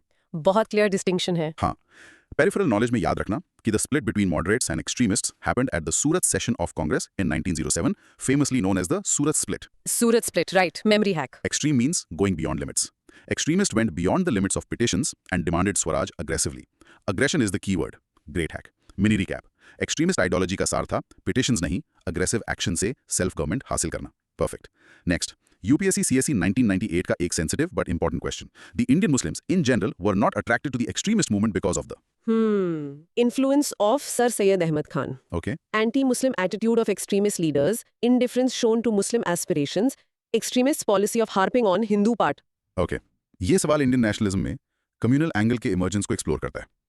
हमें इम्पार्शियल होकर समझना है कि सोर्स क्या कह रहा है। Right, very objectively. तो कॉन्टेक्स्ट ये है कि एक्सट्रीमिस्ट लीडर्स, स्पेशली बाल गंगाधर तिलक, ने लोगों को मोबिलाइज करने के लिए रिलीजियस सिंबल्स एंड फेस्टिवल्स का यूज किया, जैसे Ganesh Chaturthi and Sir. Shivaji festivals. Mhm. The goal was to build national pride and unity. Intention तो अच्छा था। हाँ, अब ऑप्शंस देखते हैं। A. Influence of sir Syed Ahmed Khan. Sir Syed Ahmed Khan ने मुस्लिम्स को कांग्रेस से दूर रहने की सलाह दी थी, but this is an older broader reason. सवाल स्पेसिफिकली एक्सट्रीमिस्ट मूवमेंट के बारे में है। Okay, so it's not the direct reason. Right. अब ऑप्शन बी और C, these are too strong and generic. ये कहना कि एक्सट्रीमिस्ट लीडर्स एंटी मुस्लिम थे या उन्हें मुस्लिम एस्पिरेशन से फर्क नहीं पड़ता था, ये एक ओवर सिंप्लीफिकेशन होगी। तो ये भी नहीं। नहीं। अब आते हैं ऑप्शन डी पर। This is the most accurate reason as per historical analysis. हाँ। जब एक्सट्रीमिस्ट ने हिंदू हीरोज, फेस्टिवल्स और सिंबल्स का इस्तेमाल किया, तो इसने अनजाने में एक एलिडेटिंग इफेक्ट पैदा किया। It made many Muslims feel that the movement was Hindu centric. It was not intended, but it was a consequence. Unintended consequence. Yes. Peripheral knowledge के लिए, the partition of Bengal 1905 by Lord Curzon was a key event that fueled the extremist movement. Or the Muslim League was formed in 1906, which also provided a separate political platform for Muslims. Got it. इसका memory hack क्या होगा? Hindu part पर focus ने एक partition of sentiments create किया। Part से partition of sentiments, याद रखो। वाह, very clever. Mini recap. Extremist leaders का हिंदू सिंबल्स यूज करना, though intended for mass mobilisation, unintentionally alienated a large section of Muslims from the movement. Correct. चलो, a bit fast and direct question from UPSC CSE 1998. Who was the leader of the Gadar party? Options: A. Bhagat Singh, B. Lala Hardyal, C. Bal Gangadhar Tilak, D. V.D. Savarkar. Okay, direct question. ये revolutionary movements के बारे में है जो India के बाहर operate कर रहे थे। हाँ। The Ghadar party was a revolutionary organisation founded by Punjabi Indians in the United States and Canada in 1913। उनका मेन एम था आर्म स्ट्रगल से ब्रिटिश रूल को ओवरथ्रो करना। Right. तो options देखते हैं। भगत सिंह, गलत। Bhagat Singh Hindustan socialist republican association HSRA से जुड़े थे, नॉट गदर पार्टी, और वो इंडिया में एक्टिव थे। बाल गंगाधर तिलक, गलत। तिलक एक एक्सट्रीमिस्ट लीडर थे and operated with in India. V.D. Savarkar, ये भी गलत। सावरकर अभिनव भारत जैसे ऑर्गेनाइजेशन से जुड़े थे। तो लाला Hardayal. Absolutely correct. He was one of the key founders and a prominent leader of the Gadar movement. उनके साथ सोहन सिंह बाखना, संतोख सिंह जैसे लीडर्स भी थे। Right. Peripheral knowledge इसमें काफी इंपॉर्टेंट होगा। हाँ, गदर पार्टी का हेडक्वार्टर्स सैन फ्रांसिस्को में था। इस लोकेशन पर क्वेश्चन आ चुका है। They published a weekly newspaper called The Gadar, और the Kumagata Maru incident is closely related to the Gadar movement. Komagata Maru, right. Memory hack. San Francisco में Indians ने British Raj के खिलाफ गदर मचाने का हार्डयाल डिसीजन लिया। Nice. Mini recap. The Gadar party was a revolutionary group based abroad, and its most famous leader was Lala Hardayal. Perfect. Let's test your matching skills. UPSC CSE 1996 का सवाल। एक तरफ लिस्ट आई में है ऑर्गेनाइजेशंस, दूसरी तरफ list आई में है leaders. Okay, let's do it. A. Abhinav Bharat, B. अनुशीलन समिति, C. Ghadar party, D. Swaraj party. और लिस्ट आई: 1. श्री अरबिंदो घोष, 2. लाला हरदयाल, 3. C.R. दास, 4. V.D. सावरकर। हमें सही पेयर्स मैच करने हैं। All right. This tests factual knowledge. Let's break it down one by one. A. अभिनव भारत। इसे VD. Savarkar ने 1904 में found किया था। It was a secret society of revolutionaries. So A matches with 4. A4, got it. Next B. अनुशीलन समिति। ये बंगाल का एक major revolutionary organisation था। इसके फाउंडर्स में प्रमाथानाथ मित्रा, औरोबिंदो घोष और बरिंद्र घोष थे। So B matches with 1। Okay, B1। C, Ghadar party, ये तो अभी किया हमने। हाँ, the key leader was Lala Hardayal. So C matches with 2। C2 और लास्ट D, स्वराज पार्टी। ये 1923 में सीआर दास और मोतीलाल नेहरू ने बनाई थी, जब नॉन कोऑपरेशन मूवमेंट सस्पेंड हो गया था। Their idea was to enter legislative councils and fight the British from within. So D matches with 3। तो फाइनल कोड हुआ A4, B1, C2, D3। बिल्कुल। पेरिफेरल नॉलेज में स्वराज पार्टी का फॉर्मेशन कांग्रेस के गया सेशन 1922 के बाद हुआ था। CR Das was the president of that session और अनुशीलन समिति was involved in the Alipur bomb case, जिसमें औरोबिंदो घोष को अरेस्ट किया गया था। Important details. इसके लिए मेमोरी हैक्स। हाँ, अभिनव और सावरकर दोनों में वी कॉमन है। स्वराज चाहिए था सीआर दास को काउंसिल्स के अंदर, अनुशीलन में औरोबिंदो का ए है और गदर हार्डयाल हमें पहले से याद है। Excellent. Mini recap, the correct pairs are Abhinav Bharat Savarkar, Anushilan Samiti Aurobindo Ghosh, Ghadar party Lala Hardayal और Swaraj party CR Das. Correct. चलिए, यूपीएससी सीएससी 1996 का एक और सवाल। The anarchical and revolutionary crimes act 1919 was popularly known as the. Options हैं A Rowlatt act, B Pitt's India act, C Indian arms act, D Ilbert bill. ये तो direct question है, हमने इससे पहले भी डिस्कस किया था गांधी जी के क्वेश्चन में। वर्ल्ड वॉर 1 के बाद ब्रिटिश ने सोचा था इंडियंस उन्हें कॉपरेट करेंगे, लेकिन उल्टा उन्होंने ये रिप्रेसिव एक्ट लागू कर दिया। राइट, तो ऑप्शन ए रॉलेट एक्ट करेक्ट। इस एक्ट को सर सिडनी रोलेट की कमेटी की रिकमेंडेशंस पर बनाया गया था, इसलिए इसका पॉपुलर नाम रॉलेट एक्ट पड़ गया। इसका स्लोगन था नो दलील, नो वकील, नो अपील। वाह, बाकी ऑप्शंस क्यों गलत है? पिट्स इंडिया एक्ट बिल्कुल गलत। ये तो 1784 में आया था, ईस्ट इंडिया कंपनी के एडमिनिस्ट्रेशन को कंट्रोल करने के लिए। बहुत पुराना है। इंडियन आर्म्स एक्ट ये 1878 में लॉर्ड लिटन के टाइम आया था, जिसके अकॉर्डिंग इंडियंस के लिए बिना लाइसेंस के हथियार रखना इलीगल था। और इल्बर्ट बिल ये 1883 का एक कंट्रोवर्सी था। इस बिल ने इंडियन जजेस को यूरोपियन अक्यूज के केसेस सुनने की परमिशन दी थी, जिसका यूरोपियंस ने जमकर विरोध किया। Got it. तो पेरिफेरल नॉलेज में the Rowlatt act led directly to the Jallianwala Bagh massacre on April 13, 1919। वहां लोग पीसफुली प्रोटेस्ट करने के लिए आए थे against the act and the arrest of their leaders doctor Saifuddin Kitchlew and doctor Satyapal. Perfect. इसका मेमोरी हैक, एक्ट का नाम इतना कॉम्प्लेक्स है, anarchical and revolutionary crimes act, इतना राउडी नाम है कि सिंपल करके रॉलेट एक्ट बोल दिया। Nice one. Mini recap, The Anarchical and Revolutionary Crimes Act of 1919 is the official name for the infamous Rowlatt Act. बिल्कुल। अब चलते हैं यूपीएससी सीएससी 1995 के एक लेसन नोन इवेंट पर। The Bara Dacoity was the first major venture of the revolutionary terrorists of the freedom movement in options A. Bombay, Karnataka, B. Punjab, C. East Bengal, D. The Madras Presidency. Interesting. यहाँ concept है early revolutionary activities के fundraising methods के बारे में। Fund raising. डकॉइटी से हाँ, revolutionary organisations को अपने एक्टिविटीज जैसे आर्म्स, एम्यूनिशन के लिए पैसे चाहिए होते थे। इसके लिए वो अक्सर वेल्दी ब्रिटिश सपोर्टर्स या जमींदार्स के यहाँ डकॉइटीज करते थे। इन्हें पॉलिटिकल डकॉइटीज कहा जाता था। अच्छा, तो ये कहाँ हुई थी? Option C East Bengal, this is the correct answer. The Barrah dacoity 1908 में ढाका, जो अब ढाका है, के पास हुई थी। इसे पुलिन बिहारी दास के ग्रुप ने ऑर्गेनाइज किया था, जो ढाका अनुशीलन समिति से जुड़े थे। Okay, so East Bengal. Yes.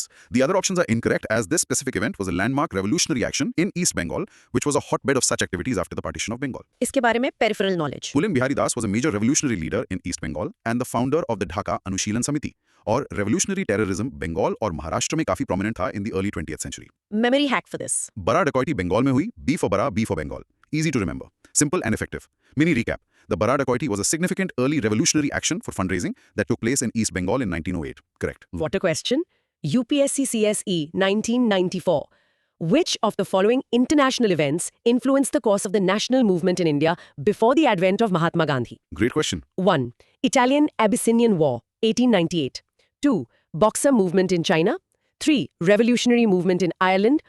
4. Victory of Japan in the Russo-Japanese War. हमें सही कोड चूज करना है। ये क्वेश्चन इस मिथ को तोड़ता है कि इंडिया की फ्रीडम स्ट्रगल आइसोलेशन में हुई। It shows how interconnected the world was even then. चलो एक एक स्टेटमेंट देखते हैं। Statement 1. Italian Abyssinian war. Source में 1898 लिखा है, but the battle of Adwa was in 1896। यहाँ इथियोपिया यानी एबिसिनिया ने इटली को हरा दिया। इससे मिथ ऑफ यूरोपियन इनविंसिबिलिटी टूटा। मतलब यूरोपियन पावर्स को भी हराया जा सकता है। इंडियन नेशनलिस्ट को लगा अगर एक अफ्रीकन नेशन यूरोपियन पावर को हरा सकता है तो हम क्यों नहीं। सो this is correct. Right. Statement 2. Boxer movement in China. ये चाइना में फॉरेन इन्फ्लुएंस के खिलाफ एक एंटी इंपीरियलिस्ट अपराइजिंग थी। इसने भी इंडियंस को इंस्पायर किया। So this is also correct. Okay. Statement 3. Revolutionary movement in Ireland. Ireland की struggle for independence from Britain ने इंडियंस को, स्पेशली रेवोल्यूशनरीज को, बहुत इंस्पायर किया। Methods like boycott and passive resistance वहां भी यूज हो रहे थे. So this is also correct. Same enemy, similar tactics, makes sense. Or statement 4, victory of Japan in the Russo-Japanese War. This was a landmark event. एक छोटे से Asian देश ने एक मैसिव यूरोपियन पावर रशिया को हरा दिया. इससे पूरे एशिया में सेल्फ कॉन्फिडेंस की लहर दौड़ गई. Indian nationalist were hugely motivated. So this is also correct. Wow, तो सारे ही correct है. Yes, all four events influence the Indian national movement.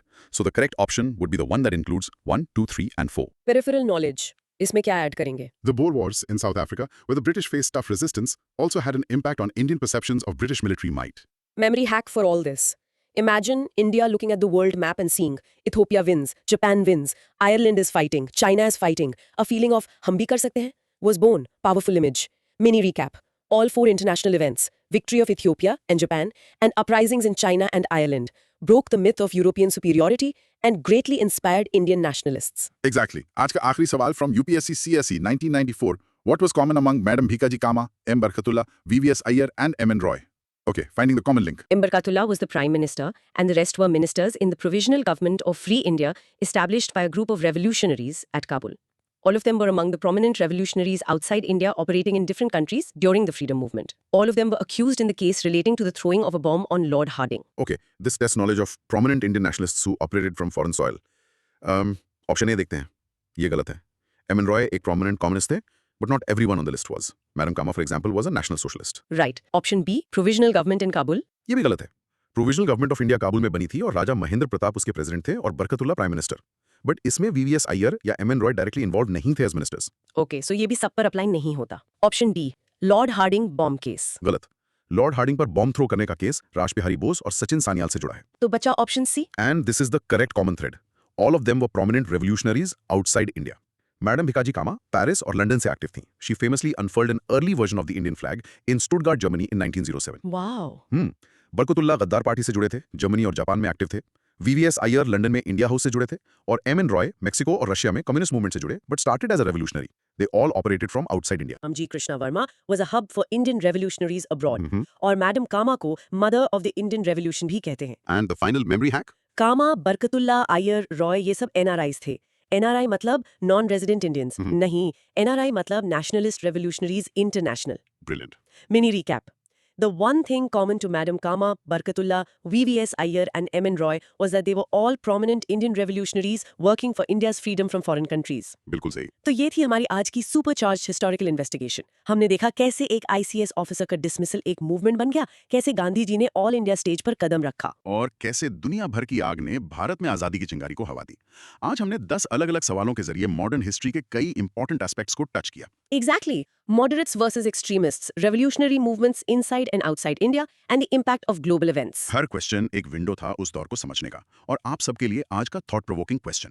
आज के ग्लोबलाइज्ड वर्ल्ड में क्या इंटरनेशनल इवेंट्स इंडिया के डोमेस्टिक पॉलिटिक्स पर उतना ही असर डालते हैं जितना उस समय डालते थे या उससे भी ज्यादा? सोचिएगा जरूर. This was the deep dive. See you next time, दोस्त. Keep learning, keep questioning. सोचो, क्या एक टी शर्ट पे लिखा मेड इन इंडिया का लेबल बिल्कुल। एक पूरे एम्पायर को हिला सकता है? बिल्कुल। 1905 में ऐसा ही हुआ था. वेलकम दोस्तों to a brand new deep dive. आज हम टाइम ट्रैवल करेंगे मॉडर्न इंडियन हिस्ट्री में और सॉल्व करेंगे यूपीएससी, सीडीएस और सीएपीएफ के प्रीवियस ईयर क्वेश्चंस. एकदम फुल एनर्जी के साथ तैयार हो जाओ. और हाँ, इससे पहले कि हम शुरू करें, फटाफट सब्सक्राइब बटन दबा दो, नोटिफिकेशन बेल ऑन कर लो और कमेंट सेक्शन में एक थम्स अप ड्रॉप कर दो. Let's get started. आज का हमारा मिशन है क्वेश्चंस 174 से 188 तक को डिकोड करना. हम स्वदेशी मूवमेंट के कोर को समझेंगे ना. जी, जालियनवाला बाग की ट्रेजेडी को एनालाइज करेंगे, कांग्रेस की फॉर्मेशन की इंटरेस्टिंग डिटेल्स देखेंगे और नॉन कोऑपरेशन से लेकर होम रूल मूवमेंट तक हर कॉन्सेप्ट को क्रिस्टल क्लियर करेंगे. चलिए then let's begin. Let's do it. चलो पहला सवाल. ओके. क्वेश्चन 174 सीएपीएफ 2019 से. ओके. क्वेश्चन कहता है which of the following are true in the context of Swadeshi movement in 1905? Okay. 1. Massive demonstrations were held in Bengal. 2. Hartal was observed in Calcutta. 3. The movement was initiated by the moderates but was taken over by the revolutionary nationalists at a later stage. Select the correct answer using the code given below. Options are A 1 and 2 only, B 2 and 3 only, C 1 and 3 only, D all 1, 2 and 3. Great question. इसका broad micro theme है evolution of the स्वदेशी movement. Evolution, right? तो स्वदेशी movement था क्या? सीधे शब्दों में ये ब्रिटिश के बंगाल पार्टीशन के डिसीजन जो 1905 में आया उसके खिलाफ एक मैसिव प्रोटेस्ट था. हाँ. इसका कोर आइडिया बहुत सिंपल था. Boycott foreign goods and adopt Indian goods. विदेशी हटाओ, स्वदेशी अपनाओ. राइट. एक रियल लाइफ एग्जांपल से समझते हैं. सोचो अगर आपके फेवरेट प्लेग्राउंड को कोई 2 हिस्सों में बांट दें तो आप और आपके दोस्त प्रोटेस्ट करोगे ना? बिल्कुल करेंगे. वही हुआ था. बंगाल को बांटा और लोगों ने ब्रिटिश सामान को बॉयकॉट करके अपना प्रोटेस्ट दिखाया। बहुत अच्छा एग्जाम्पल है।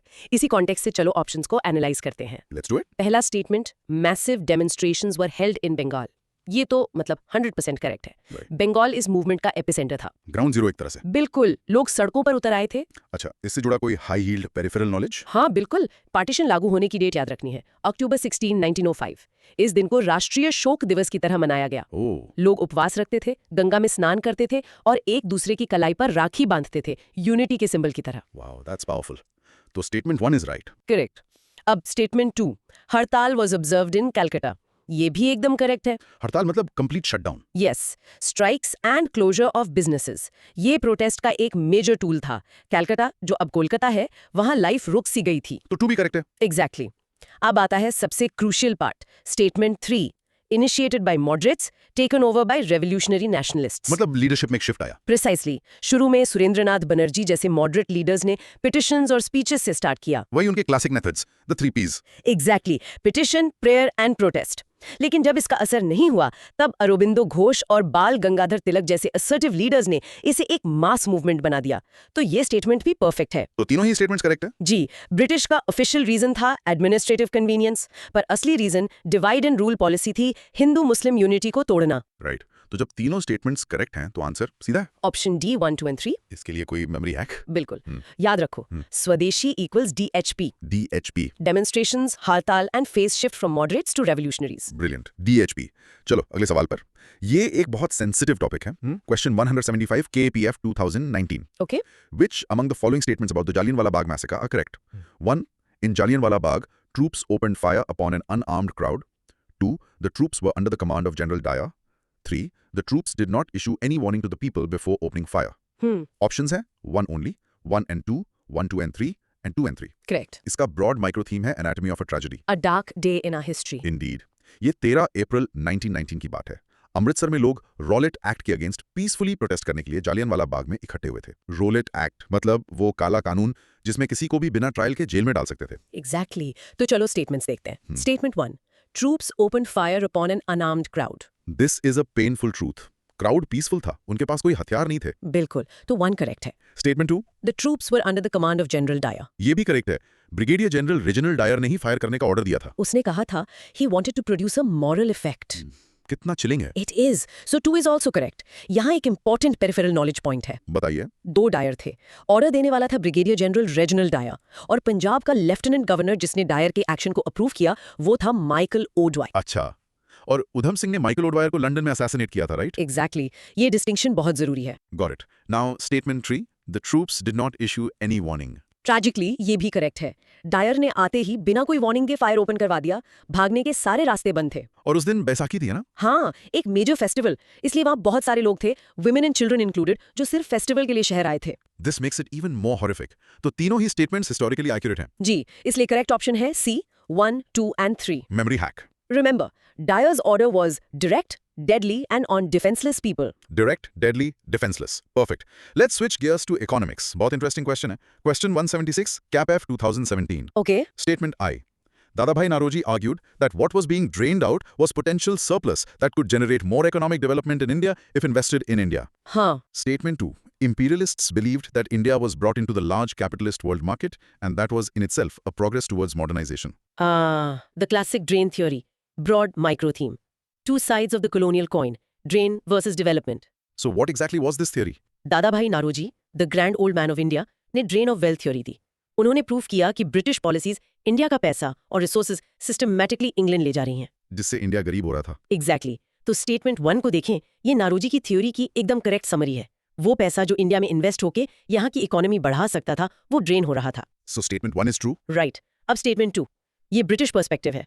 वो कहते थे कि हम तो इंडिया को मॉडर्नाइज कर रहे हैं, रेलवेज ला रहे हैं, ग्लोबल मार्केट से जोड़ रहे हैं। बेसिकली उनका जस्टिफिकेशन दोनों ट्रू हैं। अब आती है रिलेशनशिप चेक की बारी। यही लॉजिक है। क्या स्टेटमेंट 2 जो ब्रिटिश का क्लेम है, स्टेटमेंट I जो नारोजी का आरोप है, उसको एक्सप्लेन कर रहा है? बिल्कुल नहीं। इनफैक्ट ये दोनों ऑपोजिट आर्गुमेंट्स हैं। एग्जैक्टली। नारोजी कह रहे थे कि मॉडर्नाइजेशन के नाम पर आप इंडिया को लूट रहे हो। ये एक्सप्लेनेशन नहीं, काउंटर आर्गुमेंट है। और नारोजी की फेमस बुक का नाम? Poverty and unBritish rule in India. उन्होंने ही पहली बार नेशनल इनकम का एस्टिमेट भी लगाया था। Good peripheral knowledge. तो दोनों स्टेटमेंट्स अपने आप में ट्रू हैं, but 2 is not the explanation for 1। इसलिए करेक्ट आंसर इज बी। इसके लिए मेमोरी हैक। नारोजी ने ड्रेन का सच बताया, ब्रिटिश ने मॉडर्नाइजेशन का झूठ सुनाया। दोनों अलग अलग कहानियां हैं, एक्सप्लेनेशन नहीं। परफेक्ट। चलो अगले पड़ाव पर वापस स्वदेशी पर आते हैं, बट इस बार थोड़ा deeper. Question 177 CAPF 2016। Let's do it. Which of the following statements about the Swadeshi movement in Bengal in 1905 are correct? 1. It was marked by the mass mobilization through the organization of Samitis. 2. It was marked by the mass mobilization through labor strikes. 3. It advocated a constructive program of self-help or Atma Shakti. 4. In the sphere of education, national schools were established. Wow, this is a great question. Broad micro theme. The multifaceted Swadeshi movement. Multifaceted मतलब स्वदेशी सिर्फ विदेशी सामान जलाने तक limited नहीं था. It was a 360-degree movement for self-reliance. अच्छा, not just protest but construction too. Exactly. चलो स्टेटमेंट्स देखते हैं. स्टेटमेंट 1, समितिज के थ्रू मास मोबिलाइजेशन. Samitis volunteer organisations. बिल्कुल. जैसे स्वदेश बांधव समिति बाय अश्विनी कुमार दत्ता. इन्होंने गांव-गांव में जाकर लोगों को मोबिलाइज किया. So 1 is correct. Okay. Statement 2, labor strikes. ये भी एक इंपॉर्टेंट टूल था. वर्कर्स ने फॉरेन ओन्ड फैक्ट्रीज में काम करने से मना कर दिया. This is also correct. Right. Statement 3, Atma Shakti. आत्मशक्ति और self reliance was the soul of the movement. अपना काम खुद करो, अपनी इंडस्ट्रीज बनाओ. Correct again. इस आइडिया को रविंद्रनाथ टैगोर ने भी प्रमोट किया था, राइट? बहुत strongly. This shows the movement had cultural and intellectual dimensions too. Great point. और आखिरी statement 4, national schools. British education system को चैलेंज करने के लिए नेशनल स्कूल्स एंड कॉलेजेस खोले गए. बंगाल नेशनल कॉलेज इसका एक एग्जांपल है, जिसके प्रिंसिपल औरबिंदो घोष थे. So this is also correct. तो इसका मतलब सारे ही स्टेटमेंट्स करेक्ट हैं। जी हाँ, स्वदेशी मूवमेंट के इंपॉर्टेंट फीचर्स हैं. इसलिए answer is D 1, 2, 3 and 4. What's the memory hack for this? Swadeshi is equal to सेला, samitis, education national, labour strikes, आत्मशक्ति. It covered everything. सेला। Cool. Ready for the next challenge? Absolutely. अब आते हैं एक फाउंडेशनल टॉपिक पे। Question 178 CAF 2016. Which of the following statements about the founding of the Indian National Congress, INC, is correct? 1. The INC was formed in Bombay in 1885. 2. The first president of the INC was W.C. Banerjee. The basics. Broad micro theme, birth of the Indian National Congress. इसके facts तो non negotiable हैं। एकदम. चलिए statement 1 देखते हैं. INC was formed in Bombay in 1885. Yes, एकदम correct. पहले session पूरे में होना था ना? हाँ, बट कॉलेरा फैलने की वजह से बॉम्बे शिफ्ट हो गया. Yeah. So 1 is right. Okay. Statement 2, first president was W.C. Banerjee. ये भी बिल्कुल करेक्ट है. Womesh Chandra Banerjee, a prominent lawyer from Calcutta. So 2 is also right. और फाउंडर A.O. ह्यूम को माना जाता है। जी. A retired British civil servant Allan Octavian Hume. First session में 72 डेलीगेट्स थे. तो दोनों स्टेटमेंट्स बेसिक फाउंडेशनल फैक्ट्स हैं। Correct. Correct answer is C, both 1 and 2। Simple as that. Memory hack. 1885 में बॉम्बे के 72 लोगों ने बनर्जी के बैनर तले कांग्रेस बनाई। Nice one. Let's talk about Gandhiji's first major movement in India. Question 179 CAPF 2016. Champaran. Yes.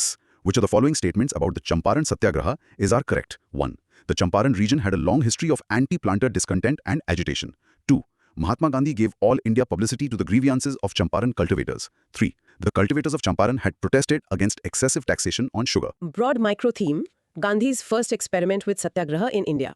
So Champaran was about indigo. Bihar के चंपारण में British planters वहां के किसानों को जबरदस्ती इंडिगो यानी नील की खेती करने पर मजबूर करते थे. under the Tin Katia system. Precisely. ये गांधी जी का इंडिया में पहला सत्याग्रह था. Okay. अब स्टेटमेंट्स देखते हैं. Statement 1, long history of anti planter discontent. ये सही लग रहा है। ऐसे इश्यूज रातों रात नहीं बनते। बिल्कुल सही. वहां के किसान इन प्लांटर्स के शोषण से बहुत पहले से परेशान थे. सो 1 is correct. Okay. Statement 2, Gandhi gave all India publicity. ये भी करेक्ट है। गांधी जी के आने से पहले ये एक लोकल इशू था, but Gandhi's involvement brought it to the national stage. उनको इनवाइट किसने किया था? ये भी एक क्वेश्चन बनता है. बहुत अच्छा पॉइंट। राजकुमार शुक्ला नाम के एक लोकल लीडर ने इनवाइट किया था, ये याद रखना। Got it.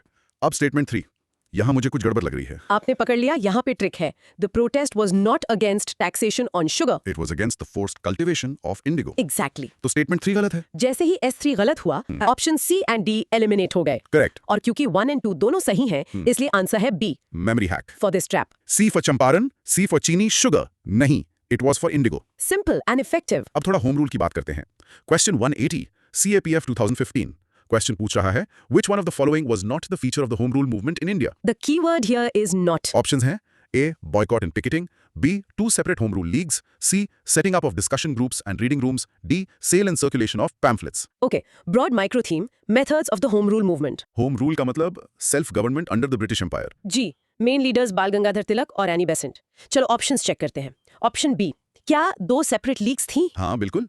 तिलक की महाराष्ट्र में और एनी बेसेंट की रेस्ट ऑफ इंडिया में तो ये फीचर था। Correct. Option C and D, discussion groups, reading rooms, pamphlets. ये उनका मेन तरीका था, पॉलिटिकल अवेयरनेस फैलाना, तो ये भी फीचर थे। प्रिसाइसली। अब बचा option A, boycott and picketing. ये तो गांधीयन मूवमेंट से ज्यादा एसोसिएट करते हैं, जैसे नॉन कोऑपरेशन। एकदम सही। होम रूल मूवमेंट मोर इंटेलेक्चुअल और प्रोपेगेंडा बेस्ड था। ये डायरेक्ट एक्शन उनका प्राइमरी टूल नहीं था, इसलिए ये फीचर नहीं था। तो correct answer is A. Yes. और तिलक का स्लोगन याद है ना, Swaraj is my birth right and I shall have it. और उनके न्यूज़पेपर्स केसरी और मराठा, और एनी बेसेंट के न्यू इंडिया और कॉमनवेल्थ। Perfect peripheral knowledge. इसका memory hack. Home rule was for home study, reading rooms, pamphlets, not for street fight, boycott, picketing. Great analogy. Let's crack the next one. बहुत ही famous theory है। Question 181 CAPF 2014। Which one among the following explains the meaning of the safety valve theory?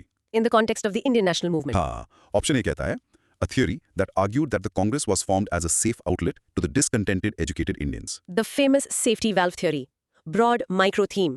The controversial safety valve theory. इसका concept क्या है in simple terms? Safety valve theory कहती है कि British ने ही INC को बनवाया था। क्यों? ताकि इंडियंस का गुस्सा 1857 जैसे विद्रोह में ना बदले, बल्कि पिटिशंस और स्पीचेस के थ्रू सेफली निकल जाए, जैसे प्रेशर कुकर का सेफ्टी वाल्व। अच्छा, तो ऑप्शन ए तो इस डेफिनेशन से एकदम परफेक्ट मैच करता है। Safe outlet to the discontented educated Indians. बिल्कुल। ऑप्शन बी देखो, safe outlet to the hostile attitude of the British. ये गलत है। आउटलेट इंडियंस के गुस्से के लिए था, ब्रिटिश के गुस्से के लिए नहीं। लॉजिक ही उल्टा है। एग्जैक्टली। तो ऑप्शन ए ही प्रिसाइज डेफिनेशन है। इस थियरी को पॉपुलराइज किसने किया था? मार्क्सिस्ट हिस्टोरियन आर पामदत्त ने, और इसका सोर्स था A.O. ह्यूम के बायोग्राफर विलियम वेदरबर्न की किताब। बट आजकल के ज्यादातर हिस्टोरियंस इस थियरी को नहीं मानते। Okay, and the memory hack is the pressure cooker analogy itself. Simple. Pressure cooker India फट ना जाए, इसलिए ब्रिटिश ने सेफ्टी वाल्व कांग्रेस लगाया। अब चलते हैं इंडिया से बाहर। क्वेश्चन 182 CDS 2022 आए। The headquarters of Ghadar movement party were at. Options हैं San Francisco, Stanford university, Portland और Florida. Broad micro theme, revolutionaries abroad. Ghadar party Indian revolutionaries का एक ग्रुप था जो विदेश में, मेनली USA और कनाडा में, इंडिया की आजादी के लिए काम कर रहा था। This is a direct factual question. Yes, and the correct answer is A, San Francisco.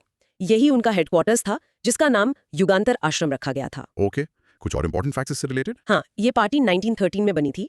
की फिगर्स थे सोहन सिंह भाखना और लाला हरदयाल, और ये द गदर नाम का एक वीकली न्यूज़पेपर भी निकालते थे। Got it.